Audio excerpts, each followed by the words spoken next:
Helldivers 2 reportedly loses 90% of its player base on PC. That is a massive, massive drop for an extremely popular game for a short period of time. Now, I played Helldivers 2 when it really got that initial bump, and I had a lot of fun with it.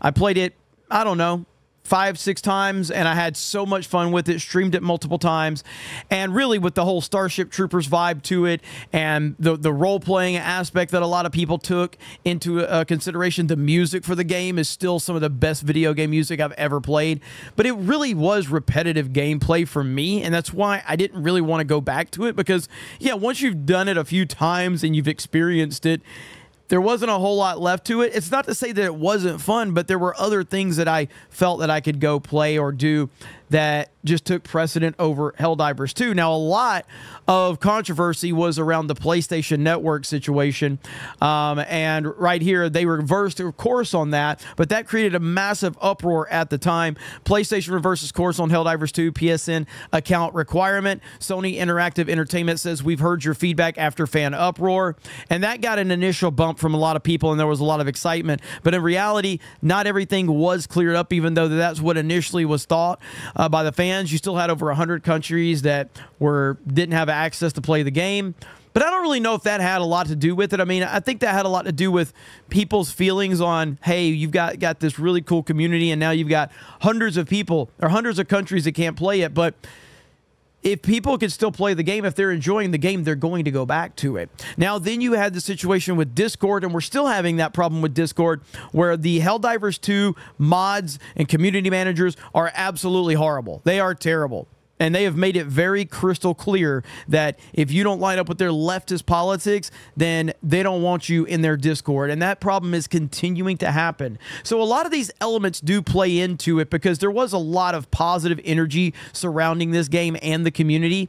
And then you started to have things like the PSN thing with banning the game in all these countries, with the Discord problem. And that's where you started to really see things start to dwindle. But then I think you add the fact that the game was, I don't mean it in a bad way, but it was kind of repetitive.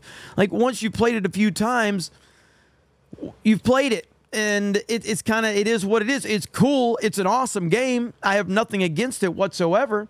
But right here it says that Arrowhead's fantastic alien shooter Helldivers 2 is PlayStation's fastest selling game ever, but despite its initial success, Steam numbers continue to dwindle, plummeting to around 10% of its all-time concurrent Steam peak of 458,000. That's a lot of freaking people, man. As Victoria reported at the end of May, Steam DB showed Helldivers 2 peak at the time had dropped 64% to 166,000. Today, that has dropped to 35% again, falling to a 30-day average of 41,000 concurrent players on Steam. Of course, that number only represents players on Steam, and it's still published by Sony. There's still plenty more Helldivers saving the world on PS5.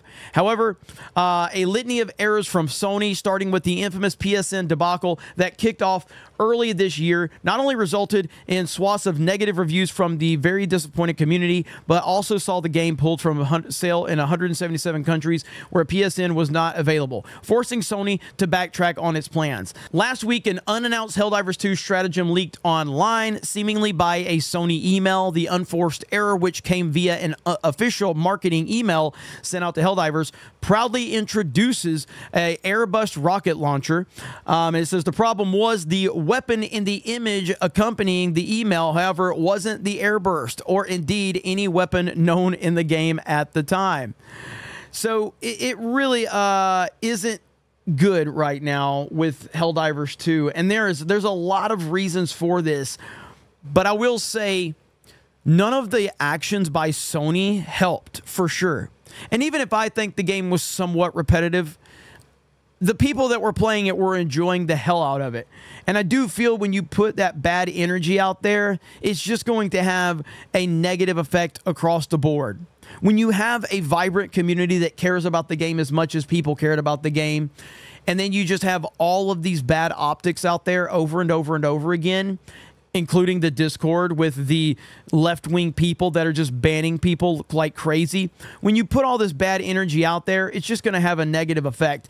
Let me be clear, the game is not a failure. It's still got a pretty strong player base of around 40 to 50,000 people just on Steam. And again, you've got another massive amount of people that are playing it on PlayStation 5. So the game is not a failure, but it has lost a massive, massive amount of its audience. And you have to ask yourself exactly why. And while I don't think there's one particular reason that this has happened, I think that if you take all of that stuff, the PlayStation Network, the Discord situation, and the banning in 100 and something countries, if you take all of that out, that's only going to make things better. But I think that it's opened up a lot of problems in a lot of people's eyes because of that negativity out there. For me personally, though, the game was just somewhat repetitive, and it was fun. It was awesome. I really got into it for a short amount of time, but there was nothing there that was drawing me to come back over and over again. You guys let me know your thoughts in the comments below. Thank you very much for checking out this video, and we will talk to you later.